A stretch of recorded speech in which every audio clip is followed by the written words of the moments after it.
Ravi de vous retrouver pour cette session d'information. Mesdames et messieurs, bienvenue dans les titres. Atelier de validation du plan de travail annuel 2018 du ministère des Infrastructures et des Transports. Vous aurez des précisions dans ce journal. Le maire de la commune d'Abomey-Calavi a réuni ce mercredi 4 avril les gardiens de la tradition de sa localité. Objectif, réfléchir et trouver des moyens adéquats de lutte contre la cybercriminalité et ses corollaires. Et puis, en Sierra Leone, la Commission électorale nationale annonce que l'opposant Julius Maada Bio a remporté le deuxième tour de l'élection présidentielle. Il retrouve le pouvoir 22 ans après l'avoir brièvement exercé après un coup d'État.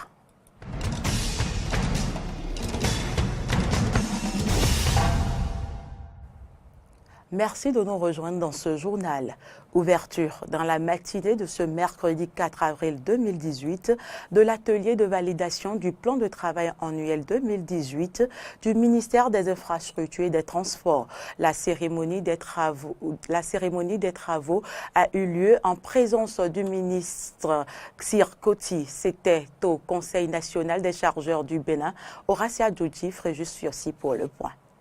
Les cadres du ministère des Infrastructures et des Transports se sont réunis ce mercredi 4 avril 2018 pour valider le plan de travail annuel de leur ministère. Un exercice qui intervient à l'issue de la gestion du budget 2017. Un budget qui a connu un taux d'exécution financière de 44,93%, jugé faible. Du retard lié au démarrage de l'exécution du budget et de la lenteur qui entache toutes les étapes internes de la chaîne des dépenses, cela devrait nous interpeller toutes et tous quant à nos habiletés à réaliser nos activités et par voie de conséquence à obtenir les résultats de développement assignés à notre secteur. Et pour relever la pente, le ministre Sir Koti a invité ses collaborateurs à plus d'engagement, car selon lui, le ministère des Infrastructures et des Transports, en termes d'investissement public du programme d'action du gouvernement, est le plus lourd. Je voudrais pouvoir compter sur vous, chers amis, collaboratrices et collaborateurs, afin que l'engagement de tous sur les projets, notamment les gestionnaires des projets, les coordinateurs crédits, soient remarqués afin d'œuvrer davantage pour relever le défi de la performance. Le ministre a également, au cours de cette rencontre, remis des lettres de mission aux responsables des directions centrales, techniques, des structures et organismes sous sa tutelle. Des documents qui vont servir à l'évaluation des performances.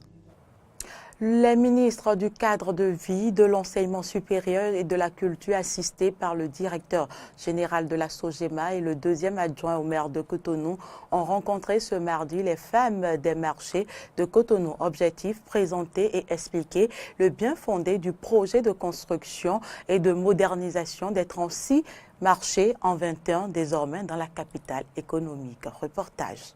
La présentation du projet de construction et la modernisation des marchés de Cotonou a connu son premier épisode ce mardi 3 avril 2018 au Centre de promotion de l'artisanat CPA. Une délégation gouvernementale conduite par le ministre du cadre de vie, José Didier Tonato, a tenu une séance d'échange avec les femmes des marchés de Cotonou. Au cours des débats, la construction des marchés secondaires à Mol à Kounou, le marché de Gros à Akasato. Il s'agit de construire cette fois-ci des nouveaux marchés pour rendre Cotonou plus propre, pour rendre Cotonou plus moderne, plus beau à voir. On vient encore de montrer à nouveau aux femmes les normes techniques et le design que chaque marché doit prendre. Donc je crois que le projet est en cours et aujourd'hui il est question d'échanger avec eux pour éviter qu'elles tombent dans les spéculations, pour éviter qu'elles tombent dans les pièges des vendeurs d'illusions. La séance d'aujourd'hui a regroupé les leaders de ces marchés-là, de tous les secteurs, des 27 secteurs du marché d'Antopa, et également de tous les marchés secondaires de la ville, pour leur présenter le projet, mais surtout pour discuter avec les acteurs, recueillir leurs commentaires, leurs observations sur le projet, de façon à ce que nous obtenions à la fin des infrastructures qui répondent réellement aux besoins des usagers. Quel est donc l'intérêt de cette modernisation des marchés de Cotonou? Aujourd'hui, Dantokpa est devenu un point noir qui dysfonctionne, tant sur le plan de son aménagement, ça occasionne des trous noirs sur la circulation et ça pose d'énormes problèmes à l'environnement. La gestion des déchets ne fonctionne pas bien et ça contamine la lagune de Cotonou, à tel point qu'aujourd'hui les crevettes du Bénin ne peuvent pas être exportées. Donc, la solution fondamentale est de rendre à la ville son dynamisme en termes de développement urbain, en séparant les fonctions commerciales. D'ici 2019, 21 marchés seront construits et une autre phase débutera en 2020. La modernisation de ces marchés prend également en compte des infirmeries, toilettes, gestion des déchets et des garderies. Cérémonie de lancement de remise des titres fonciers dans le département de l'Atlantique. L'événement s'est déroulé ce mercredi à la mairie d'Abomey-Calavi. C'est un reportage signé Samson Oké et Romaric Devochi. Les responsables de l'Agence nationale des domaines et du foncier ont procédé ce mercredi au lancement officiel des titres fonciers aux requérants de 3 périmètres dans le département de l'Atlantique. Un événement qui s'est déroulé en présence du préfet du dit département, le maire de la commune d'Abomey-Calavi et de ses conseillers. Cette cérémonie qui relève de la volonté du gouvernement a pour objectif de lutter contre l'insécurité foncière à travers la facilité et l'accès sécurisé au titre de propriété à tous. Désormais, vous n'aurez plus aucun franc payé pour le retrait de vos titres fonciers MCA. Mesdames et messieurs, permettez-moi alors de témoigner en votre nom au chef de l'État, son Excellence Patrice Talon, la gratitude des populations du département de l'Atlantique en général et de celle des 3 périmètres bénéficiaires, en particulier Zoka, Godomé-Tranche-Beu dans la commune d'Abomey-Calavi et dans le nom Kodji dans la commune de Ouida, pour ces nombreuses actions de sollicitude et de bienveillance. Comme vous vous en doutez, depuis l'avènement du gouvernement de la rupture, la question foncière et l'objectif de sécurisation foncière constituent des priorités pour le gouvernement et son chef, le président Patrice Talon. En témoignent les nombreuses actions qui ont été faites dans le cadre de la sécurisation des populations et de la résorption de la situation de l'insécurité foncière dans notre pays. Il est inutile de rappeler à votre attention que le gouvernement a pris une série de décisions allant dans le cadre de la facilitation, de la formalisation des actes de sécurisation foncière dans notre pays. Le taux d'enregistrement des actes fonciers est désormais à 0 francs. De même, les frais de radiation ou d'inscription d'hypothèque sont supprimés. Et c'est à juste titre que les bénéficiaires de ces titres fonciers se disent satisfaits de cette opération. Je tiens à exprimer ma satisfaction car j'avais demandé 3 titres. J'ai récupéré les 2 autres en payant 50 000 et cette fois-ci, aujourd'hui, je reçois le 3e à 0 francs. Et c'est une satisfaction. Je dirais que je suis très content pour avoir reçu ce document. Et puis, je suis content. On m'a appelé pour dire de venir chercher gratuitement. Une grande joie pour moi. Je ne saurais comment l'exprimer cette joie-là. Je remercie beaucoup le gouvernement, les autorités préfectorales et communales. À titre symbolique, quelques requérants ont officiellement reçu des mains des autorités présentes leur titre foncier. L'opération va se poursuivre dans les agences communales installées à cet effet. Nous restons à la mairie d'Abomey-Calavi où le maire Georges Bada a également réuni ce mercredi 4 avril les gardiens de la tradition de sa localité. Objectif, réfléchir et trouver des moyens adéquats de lutte contre la cybercriminalité et ses corollaires. La rencontre s'est déroulée en présence de l'autorité préfectorale. Samson Oké, Romaric Devochi. Le maire Georges Bada, en collaboration avec son conseil communal, s'engage pour la lutte contre le phénomène de la cybercriminalité dans sa commune. Et c'est pour rester dans une synergie d'action qu'il a réuni ce mercredi les têtes couronnées, les dignitaires et les chefs du culte traditionnel de son territoire, parmi lesquels certains sont désignés comme des co-auteurs des crimes rituels qui se commettent ces derniers jours par les cybercriminels. Nous sommes des criminels lorsque nous tuons, lorsque, sous une raison ou sous une autre, nous sacrifions nos enfants, nous sacrifions un être humain. Le débat n'est pas de le lier à un vaudou ou à un autre. Déjà, lorsqu'on tue quelqu'un, on commet un sacrifice. On commet un crime. Et il est inadmissible que dans notre commune, ce genre de crime se commette. Nous devons tous nous lever comme un seul homme et le combattre de quelque religion que nous soyons.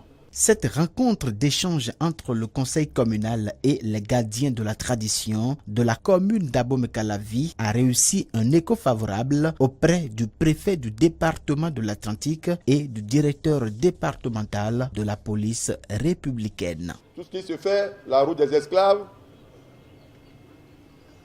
le tourisme, c'est en ce moment que de vieux individus ont décidé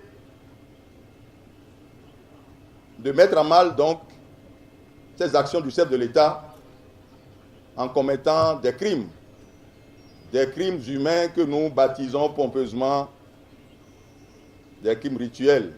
Moi j'appelle ça des crimes crapuleux. Je crois que le vaudou n'a jamais demandé qu'on lui offre du sang humain. La cybercriminalité, elle se commet de par le monde. Et ailleurs, aux États-Unis, je ne sais pas si on tue les hommes pour animer cette activité que nous combattons tous et que nous devons combattre de toutes nos forces. La police républicaine est à pied d'œuvre et en particulier les unités de la police républicaine du département de l'Atlantique sont en train de poursuivre cette lutte qui a démarré il y a quelques semaines. Je voudrais rassurer les populations à ne pas céder à la panique. Le dispositif sécuritaire est toujours déployé et de plus en plus renforcé sur le terrain. Au terme des échanges, les têtes couronnées, les dignitaires et les chefs du culte traditionnel ont unanimement pris l'engagement de travailler en étroite collaboration avec les autorités administratives et les forces de sécurité pour une lutte efficace contre les auteurs de ces crimes qui sèment de la terreur au sein de la population. Et sur ce même sujet qui suscite peur et inquiétude chez les Béninois, on s'interroge quels sont les risques qu'encourent les auteurs de ces actes crapuleux que sont les crimes rituels, la recrudescence de disparition d'enfants et meurtres.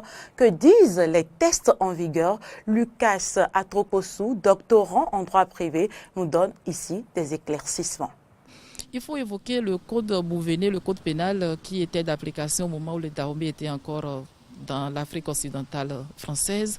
Et ce code Bouvené avait prévu un certain nombre d'infractions, ce que vous appelez les crimes, sont rangés beaucoup plus dans la catégorie des infractions de sang. On va évoquer les coups et blessures volontaires, l'infanticide, l'homicide, le parricide, ainsi de suite. Mais avec les différentes législatures que le Dahomey a connues depuis son accession à la souveraineté internationale, on a encore constaté qu'il y a de nouveaux tests beaucoup plus protecteurs. C'est ainsi qu'on va voir la loi portant prévention des violences faites aux femmes, la loi portant protection de l'enfant particulièrement. Et bien entendu, nous avons la dernière loi qui n'est rien d'autre que la loi numérique qui vient également sanctionner les infractions qui sont commises par voie d'Internet. Donc voilà à peu près les différents tests législatifs législatif qui règle la question. L'homicide, c'est le fait de porter atteinte à la vie d'une personne. Ça, c'est l'article 295 de la première loi que j'ai évoquée.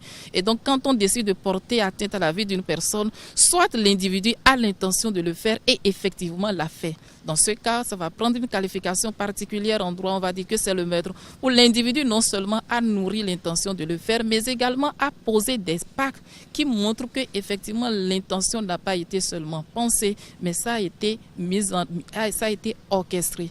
Dans ce cas particulier, on va dire qu'il s'agit de l'assassinat.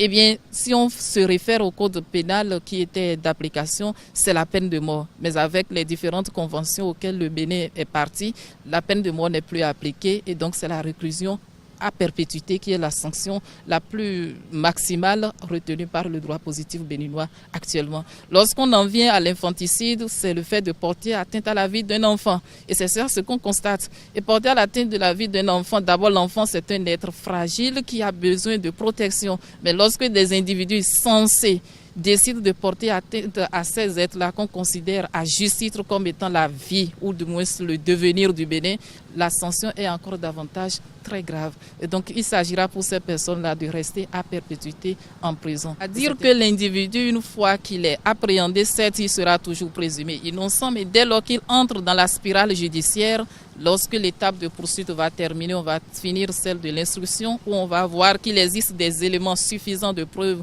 histoire de l'accabler et qu'on va se retrouver devant la juridiction de jugement, ce que nous connaissons habituellement comme étant la cour d'assises. L'individu peut être condamné et rester en prison à vie. La peine minimale, c'est 5 ans. Donc si d'une manière ou d'une autre, vous avez épousé l'intention criminelle et que vous avez posé des actes déterminants dans sa commission, que vous soyez auteur, co-auteur ou complice, vous êtes puni de la même peine.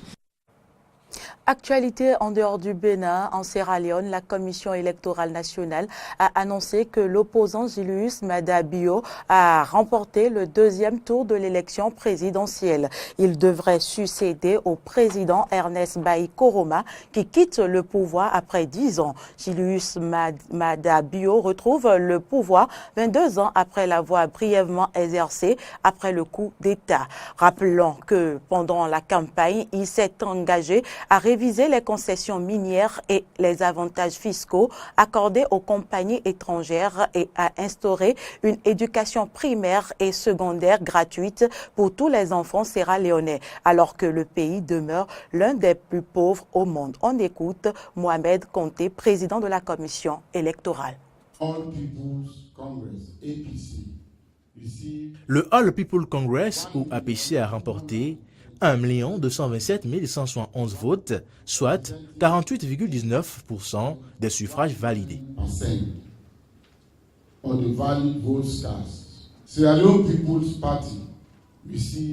Le Sierra Leone People's Party a reçu 1 319 406 votes, soit 51,81% des suffrages exprimés. La Cour suprême du Brésil a rejeté par 6 voix contre 5 une demande d'habeas corpus de l'ex-président brésilien Lula qui peut à présent être incarcéré dans les prochains jours. Lula da Silva, qui était donné favori pour l'élection présidentielle d'octobre, devra purger une peine de 12 ans et 1 mois de prison pour corruption. Et c'est sur ces images que s'achève cette édition. Merci de l'avoir suivi. À demain.